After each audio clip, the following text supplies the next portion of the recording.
हमने अब तक देखा कि कैसे एड्रेनलिन का सिंथेसिस होता है, उसके बाद वो कैसे रिलीज हो रहे हैं, फिर रिलीज होने के बाद वो उनका कैसे रीअपटेक हो रहा है वापस न्यूरॉन में, और एट द एंड हमने देखा कि कैसे एड्रेनलिन का मेटाबॉलिज्म होके वो हमारी बॉडी से एक्सक्रीट हो जाता है।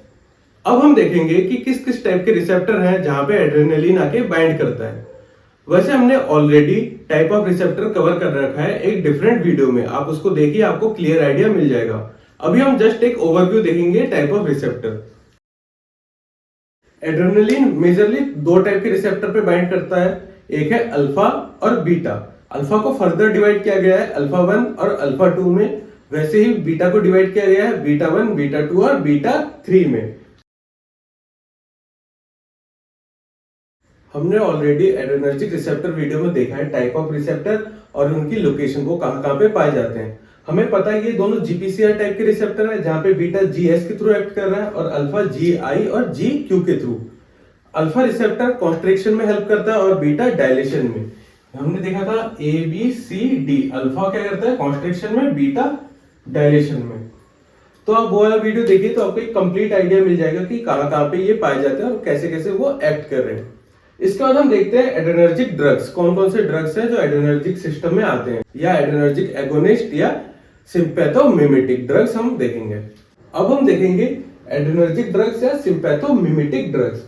मिमेटिक इसलिए कहा जाता है, हम कहते हैं ना कोई पर्सन किसी की मिमिक्री कर रहा है, मींस उसको मिमिक कर रहा है, तो ऐसे ड्रग्स सिंपैथेटिक सिस्टम को मिमिक कर रहे हैं, उनकी कॉपी कर रहे हैं, तो इसीलिए इनको सिम्पैथोमिमेटिक ड्रग्स भी कहा जाता है। तो सबसे पहला आता है हमारा प्रेशर एजेंट। प्रेशर एजेंट्स ऐसे हुए जो अगर फाइनल प्रोडक्ट है, जैसे मान लेते हैं हमारा एड्रेनलिन फाइनल प्रोडक्ट है, उसका प्रेशर होगा नॉर एड्रेनलिन, फिर उस नॉर एड्रेनलिन का प्रेशर क्या होगा, डोपामीन। तो हम अगर ऐसे ड्रग्स को हम किसी पर्सन को दे तो वो ड्रग हमारी बॉडी में जाके एड्रेनलिन या नॉर एड्रेनलिन में कन्वर्ट हो जाएगा। तो ऐसे ड्रग्स को हम क्या कहते हैं, प्रेशर एजेंट, जो आगे फर्दर हमारी बॉडी में कन्वर्ट होके फाइनल प्रोडक्ट में बनता है। ठीक है, तो पहला आ गया प्रेशर एजेंट।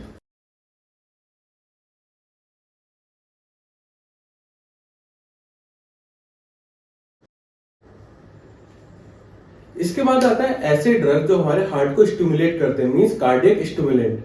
मींस ये हमारे हार्ट को पंप को बढ़ाएगा, इसके बीपी को बढ़ाएगा, कार्डियक आउटपुट को बढ़ाएगा, टैकीकार्डिया कॉज करेगा।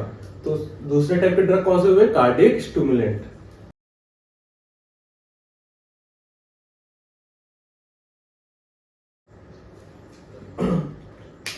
तो कार्डियक स्टिमुलेंट में हमारे ड्रग्स आ गए एड्रेनलिन, आइसोप्रिनालिन और डोविटामिन। ठीक है, इसके बाद आता है ऐसे ड्रग जो हमारे सीएनएस को स्टिमुलेट करता है। ठीक है, तो सीएनएस स्टिमुलेंट हो गया हमारा नेक्स्ट कैटेगरी।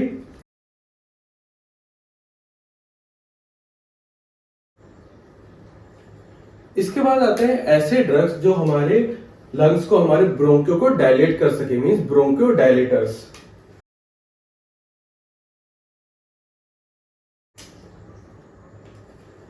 इसके बाद आता है हमारा नेजल डीकंजेस्टेंट्स। हमें पता है जब हमारी नाक बंद हो जाती है तो नेजल ड्रॉप आता है, जिससे क्या होता है नाक ओपन हो जाता है। ठीक है, एयरवेज ओपन हो जाता है। तो ऐसे ड्रग को क्या कहते हैं, नेजल डीकंजेस्टेंट्स।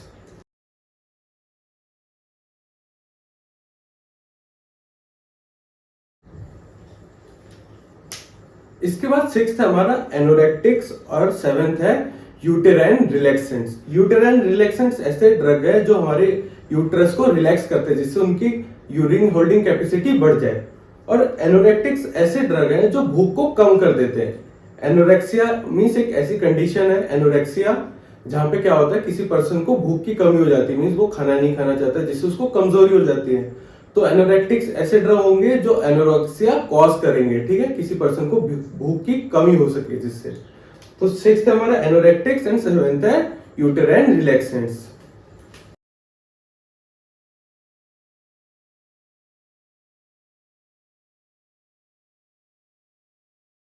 तो ये हो गया आपके ड्रग्स। पहला है प्रिकर्सर एजेंट, फिर है कार्डियक स्टिमुलेंट, फिर है सीएनएस स्टिमुलेंट, उसके बाद ब्रोंकोडायलेटर्स, नेजल डीकंजेस्टेंट्स, एनोरेक्टिक्स और यूटेराइन रिलैक्सेंट्स। आप इनको नोट कर लीजिए, इसके स्क्रीनशॉट ले लीजिए। इसके बाद हम देखेंगे कि एड्रेनर्जिक ड्रग्स का क्या क्या यूज है। अब हम देखते हैं एड्रेनर्जिक ड्रग्स के क्या क्या यूज हो सकते हैं। तो अगर इनके यूजेस देखें तो सबसे पहले ये इंसुलिन हाइपोग्लाइसीमिया में दिया जाता है। हाइपोग्लाइसीमिया में क्या करता है, एड्रेनर्जिक ड्रग हमारे ब्लड ग्लूकोज लेवल को इंक्रीज करता है। फिर इसके बाद आता है हमारे आई को प्यूपिल में डायलेट करने के लिए, हमारे आईज में प्यूपिल को डायलेट करने के लिए भी एड्रेनर्जिक ड्रग दिया जाता है। फिर इसके बाद आता है हमारे फंडस एग्जामिनेशन के लिए। इसके बाद दिया जाता है ये लोकल एनेस्थीसिया के साथ। लोकल एनेस्थीसिया में क्या होता है, ये एड्रेनर्जिक ड्रग जो कैपिलरीज है उनको ब्लॉक कर देता है। अगर कैपिलरीज ब्लॉक हो जाएंगी, कॉन्स्ट्रिक्ट हो जाएंगी, तो ब्लीडिंग कम होगी। जैसे अगर डेंटल प्रोसीजर के दौरान भी लोकल एनेस्थीसिया में एड्रेनर्जिक ड्रग दिया जाता है, जैसे एड्रेनलिन, तो ये क्या करेगा, जो भी कैपिलरीज है हमारे माउथ के पास, उन कैपिलरीज को कॉन्स्ट्रिक्ट करेगा और ब्लीडिंग को कम कर देगा। फिर इसके अलावा अगर हम देखें एक एक करके, कार्डियक स्टिमुलेंट। कार्डियक स्टिमुलेंट क्या करेगा, ये हमारे हार्ट रेट को बढ़ाएगा, मींस हमारे ब्लड प्रेशर को बढ़ाएगा। तो हम कहां पे यूज कर सकते हैं इनको, हाइपोटेंशन के दौरान। फिर इसके बाद आता है हमारा सीएनएस स्टिमुलेंट। तो सीएनएस स्टिमुलेंट करके हमारे ब्रेन की मेमोरी को इंक्रीज करने में हेल्प करेगा। फिर आता है ब्रोंकियोडायलेटर्स। तो ब्रोंकियोडायलेटर्स हम कब यूज कर सकते हैं, अस्थमा, सीओपीडी की कंडीशन में हम ब्रोंकियोडायलेटर्स दे सकते हैं। फिर आता है नेजल डीकंजेस्टेंट। तो ये नेजल डीकंजेस्टेंट क्या करेगा, हमारे नोज के एयरवेज को ओपन करेगा। फिर है हमारा एनोरेक्टिक्स। ये एनोरेक्सिया को क्रिएट करने के लिए भी दिया जा सकता है। किसी पर्सन को बहुत ही ज्यादा कंटिन्यूअस भूख लग रही है, तो उसको एनोरेक्सिया प्रोड्यूस करने के लिए भी हम ऐसे ड्रग्स दे सकते हैं। इसके अलावा यूटेराइन रिलैक्स करने के लिए भी हम ऐसे ड्रग्स दे सकते हैं।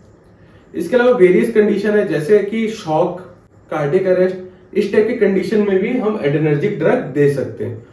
तो ये कौन कौन सी कंडीशन हुई।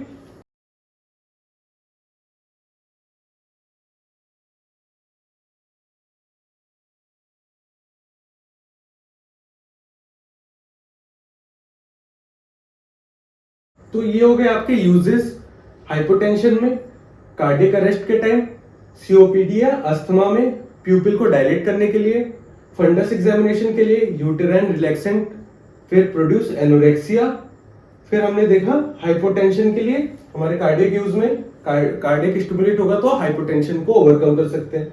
फिर नेजल डीकंजेस्टेंट, फिर लोकल एनेस्थीसिया हमने देखा। लोकल एनेस्थीसिया में क्या होगा, वो जो भी हमारे एरिया बाय कैपिलरीज है उनको ब्लॉक कर देगा, कॉन्स्ट्रिक्ट करेगा। अगर कॉन्स्ट्रिक्ट होगा तो ब्लड फ्लो कम हो जाएगा, तो ब्लीडिंग कम करने में हेल्प करेगा। इसके अलावा एट द एंड शॉक में भी ये यूज करेगा। शॉक मींस ऐसी कंडीशन जहां पे ब्लड सप्लाई कम हो जाता है और बॉडी ऑर्गन्स फेल होने लगते हैं।